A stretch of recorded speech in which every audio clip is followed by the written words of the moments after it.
My name is Margaret. I'm 54 years old. And for 3 years, I mopped the same floors that were walked on by people who never once learned my name. Not because I was invisible, because they decided I was. Every morning, I arrived at 6:45 a.m. to the glass tower on Wacker Drive in downtown Chicago. Pinnacle Financial Group, a mid-sized consulting firm, 160 employees, corner offices with lake views, and a lobby that always smelled like fresh lilies. Flowers I watered myself every Monday morning. My name was Margaret Hayes, but they called me the Mute. Because at 40 years old, after a car accident on I-90 that took my husband and left me with what the doctors called psychogenic mutism, I stopped speaking.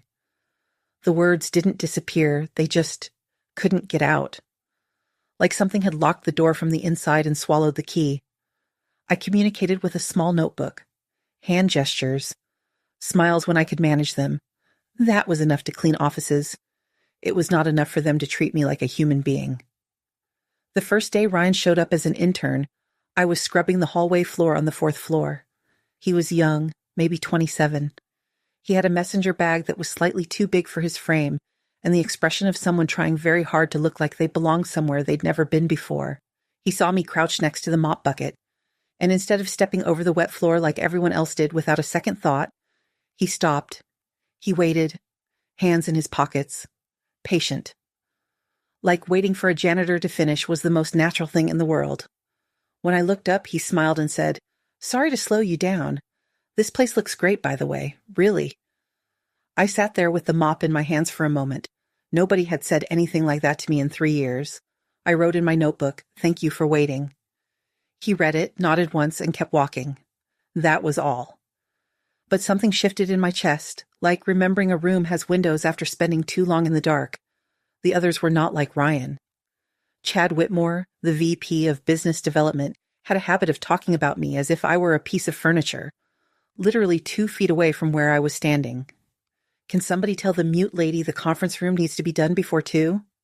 Or worse, he'd address me directly, with that particular tone people use when they think someone doesn't fully understand English or basic dignity.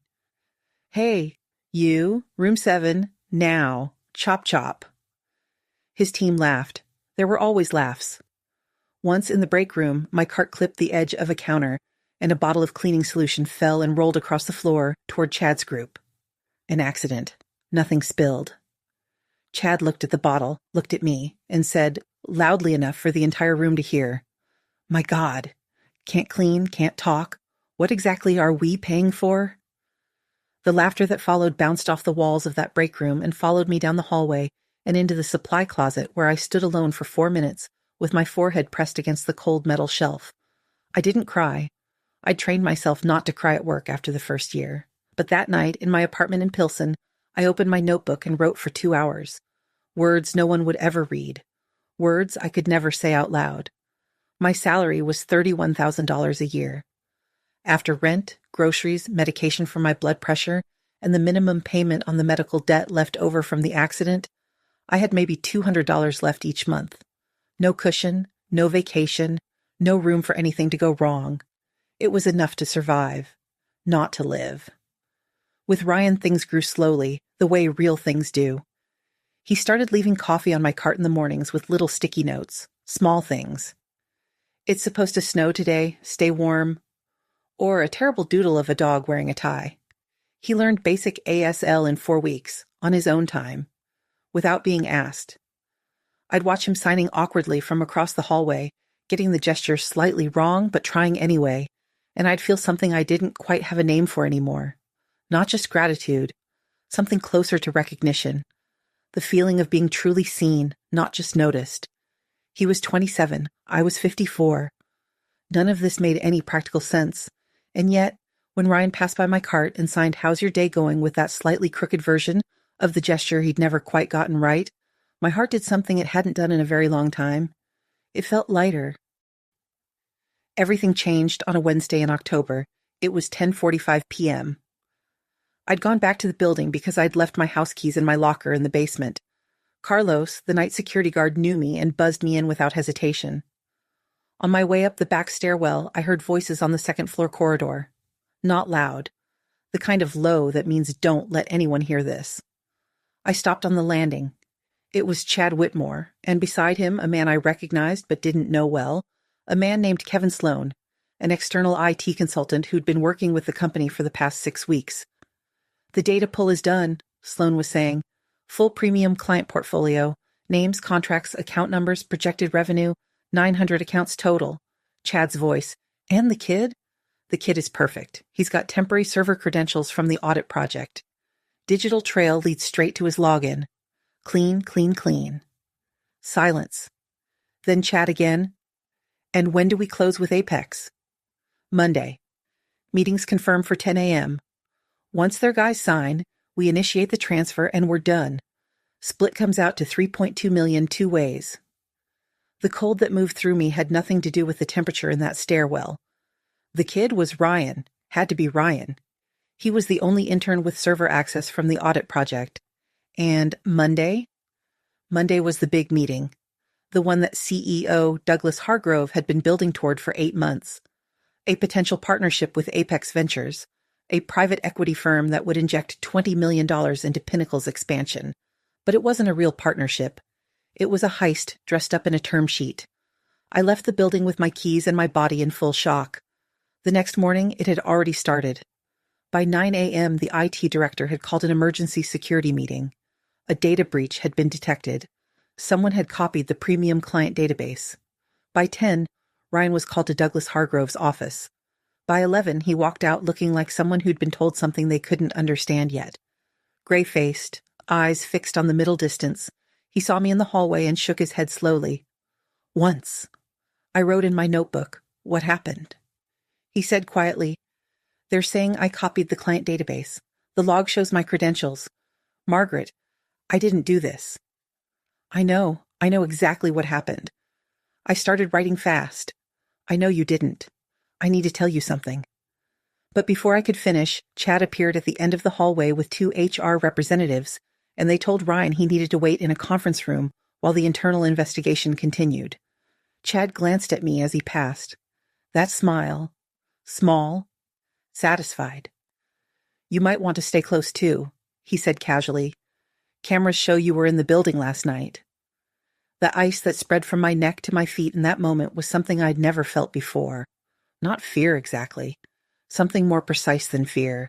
It was the specific cold of being cornered by someone who was thought further ahead than you. That afternoon, I was called to Douglas Hargrove's office. Douglas was 63, silver hair, tailored suit, the kind of calm that comes from decades of being the most powerful person in every room he entered. He sat behind a desk that cost more than my car. Chad sat to his left. Margaret, Douglas said, security has flagged your presence in the building last night at approximately 10:45 p.m. I need to understand what you were doing here. I opened my notebook, wrote, I forgot my house keys. Carlos, the night guard, let me in. He can confirm. The keys, Chad repeated in that tone.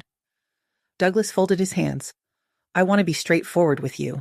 There's circumstantial documentation suggesting you may have facilitated unauthorized access to our systems. Now, I'm not making an accusation, but I need full transparency. And I want you to know, he paused, the financial liability we're looking at if this breach results in client losses exceeds $120,000. Anyone found to have been involved, directly or indirectly, would be responsible for a portion of that. $120,000, nearly 4 years of my salary. I did not sign anything. I wrote, I need time to consult with someone. Douglas nodded. Of course. But, Margaret, the Apex meeting is Monday morning. I need this resolved before then. I walked out of that office on legs that felt borrowed from someone else, found the single-stall bathroom on the 3rd floor, locked the door, sat on the floor with my back against the wall, and let myself fall apart for exactly 7 minutes. Then I stopped, because I didn't have time for more than 7 minutes. I didn't sleep Thursday night. I lay on my bed in my apartment in Pilsen and stared at the water stain on the ceiling that had been there since before I moved in and thought about the shape of what I knew.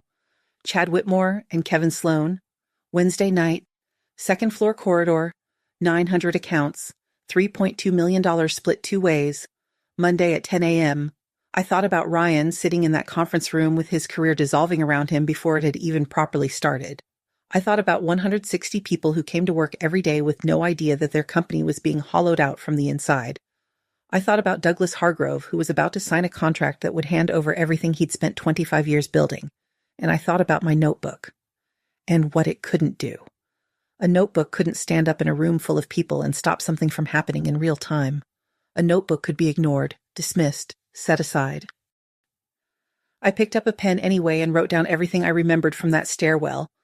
Every word, the exact time, Sloane's name, the number 900, the figure, the day, the time, the name of the firm.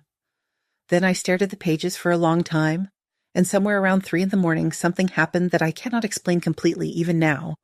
It was like pressure, like something that had been sealed for 14 years was shifting, not breaking open, not yet, but moving. I sat up in bed and I tried to speak out loud, in my dark apartment, alone, just to see. What came out was barely a sound, rough, broken, static from a radio with a dead battery, but it was a sound, my sound. Friday came cold and clear. I went to work, did my rounds. Nobody looked at me with particular suspicion. I was the mute janitor. I was the cart and the mop and the fresh-scented hallways. I was part of the building's operating system, which meant I could go anywhere. I cleaned the executive conference room on the 12th floor where Monday's meeting would take place. I wiped down the long mahogany table. I straightened the chairs. I saw the Apex Ventures presentation folders already stacked neatly at one end, tabbed for signatures. I didn't touch them, but I stood in that room for a long time, feeling the weight of Monday pressing toward me, across the weekend like weather. Monday came. The Apex Ventures team arrived at 9:40 a.m. 4 people. Dark suits, expensive watches, the particular confidence of people arriving to collect something they believe is already theirs. The receptionist greeted them with coffee and a smile. The lobby smelled like fresh flowers, gardenias I'd arranged that morning. I was in the lobby too. Cart, mop, bucket. I watched Chad Whitmore greet them like old friends. I watched Kevin Sloan step off the elevator and shake hands with quiet efficiency. I watched Douglas Hargrove descend the stairs from the mezzanine level with that walk of his. The walk of a man who built something and knows it. In 20 minutes, they would be in that conference room. In 30 minutes, Douglas would sign. In an hour, the transfer would initiate. Ryan's name on a criminal record. 900 families' financial data sold. $20 million walked out the door. 160 people working for a company that was already gone. They just didn't know it yet. My hands gripped the cart handle until my knuckles went white. The group moved toward the elevator bank, and I moved toward the large floral arrangement on the lobby's center table, an oversized glass vase, 18 inches tall, filled with water and white gardenias. The same vase I had filled and arranged at 6:50 that morning. I picked it up with both hands. I looked at it for one breath, and I let it go. The sound was extraordinary. Not just the crash, the cascade. Glass detonating against Italian marble, water exploding outward in a perfect circle, white gardenias scattering across 200 square feet of lobby floor. Every person in that lobby turned. The Apex team. The receptionist, Chad, Sloan. 2 partners from the 3rd floor who happened to be walking past. Douglas Hargrove. And in his eyes, for the first time in 3 years, I did not see dismissal. I saw something much more useful. Attention? Margaret. Douglas Hargrove's voice cut through the lobby like a door slamming. He crossed the floor in 8 strides. His face had moved past anger into something quieter and more dangerous. Do you understand what you just did? Do you understand who these people are and what today? Chad appeared at his shoulder. Douglas, we need to get her out of here right now. This is a liability issue. We can't have... I did not move. I stood in the center of the broken glass and the scattered flowers, with water soaking into my work shoes, and I looked at Douglas Hargrove directly. He stopped talking. Maybe it was something in my face. Maybe it was the stillness. But he stopped. Upstairs, he said quietly. Now. His office on the 14th floor had floor-to-ceiling windows facing Lake Michigan. On a clear October morning, the water was the color of steel. Douglas closed the door, stood at the window with his back to me for a long moment. When he turned, his expression had shifted. Still controlled, but with something underneath it now. something that wanted to understand. Margaret, I need to know what is happening. Right now. Because in 20 minutes, I have the most important meeting of this company's history waiting downstairs, and you just destroyed my lobby. He looked at my notebook. I looked at my notebook. And then I looked at him. And the door that had been locked for 14 years opened. Not all at once. Not cleanly. It came out broken and rough and nothing like the voice I remembered having before the accident. But it came out. You. The words scraped against the inside of my throat like something being dragged. You don't understand. Douglas Hargrove went completely still. They're going to steal from you. The silence in that office was the kind that has weight. I kept going. Each word cost something. Each sentence was an effort I can't fully describe, like running on legs that had been asleep for over a decade and now had to carry something important. Chad Whitmore, Kevin Sloan. Wednesday night, I heard them in the stairwell. They copied your entire premium client database, 900 accounts. They set up Ryan, your intern, as the fall guy, his login credentials. The Apex meeting isn't a partnership, it's the handoff. The data transfers when you sign. They split $3.2 million. I stopped. My voice was shaking. My hands were not. Ryan didn't do anything. I was there. I heard everything. I wrote it all down. I placed my notebook on his desk, opened to the pages I'd filled at 3 a.m. Every word, every name, every number, the time, the date. Douglas looked at the notebook for a very long time. Then he picked up his desk phone. Linda, tell the Apex group the meeting is postponed. Unforeseen circumstances, offer them whatever you need to offer. And get me Tom Garrett from legal, Detective Reyes from corporate security, and IT forensics, all of them, in the next 15 minutes. He set the phone down. He looked at me, and for the first time in 3 years, Douglas Hargrove spoke to me like I was someone whose time mattered. Tell me everything, he said, from the beginning. What followed lasted 6 hours. Corporate security, outside legal counsel, a forensic IT team that didn't work for Pinnacle but was brought in specifically to prevent any internal tampering with the investigation. And, by 2 p.m., 2 detectives from the Chicago Financial Crimes Unit. The forensic team found everything in under 3 hours once they knew where to look. Sloan had accessed the server through a backdoor created 6 weeks earlier, right when he'd started as the external consultant. Ryan's credentials had been used via a clone session token, a technique that left Ryan's digital fingerprint on every action while Sloan operated invisibly behind it. The Apex Ventures entity turned out to be a shell company registered in Delaware 4 months earlier. The principals behind it were connected to a competing firm that had been trying to access Pinnacle's client portfolio for 2 years. The plan had been elegant: steal the data, blame the intern, collect the payout, and dissolve Apex before anyone connected the pieces.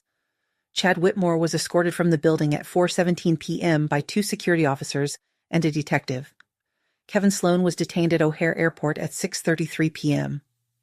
He'd booked a flight to Zurich for that evening. The charges included wire fraud, corporate espionage, and conspiracy.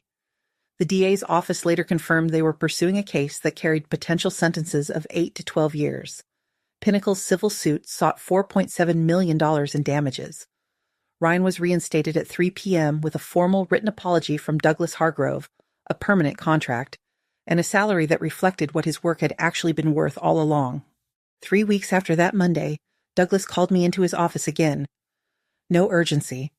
Mid-morning, coffee on his desk. Margaret, I've been doing some thinking. He paused. I pulled your application from when you were hired 3 years ago. Before the accident, you spent 11 years in financial services. Client relations, account management, compliance. Yes, I said. My voice was still finding itself. Stronger some days. Rough on others. The speech therapist I'd started seeing said it was a process that could take a year or more, the body remembering what the mind had decided to release. I have a position opening in our client relations department. It would require a full transition, training, new responsibilities, a significant change from what you've been doing. He looked at me steadily. The salary would be $67,000 to start, with a 6-month review. More than double what I'd made in 3 years. I sat in that chair with my hands folded in my lap, perfectly still. There's something else, Douglas continued. The board has approved a formal acknowledgement of what you did, not just internally. We're establishing a company policy, the Hayes Protocol, requiring all employees, regardless of role or level, to be given a direct channel to executive leadership for reporting concerns, named after you, permanently. The Hayes Protocol. My name. On a policy. In the company I had mopped floors in for 3 years. I looked out the window at the lake. Yes, I said, I accept. It's been 10 months since that morning in the lobby. My voice still isn't perfect. There are words that take longer than they should. There are mornings when the first hour is harder and I need patience I didn't know I had left. My speech therapist says that's normal, that the neurology of recovery doesn't move in a straight line. But I speak. I speak in client calls. I speak in department meetings. I speak to Ryan, who still leaves terrible coffee drawings on my desk sometimes.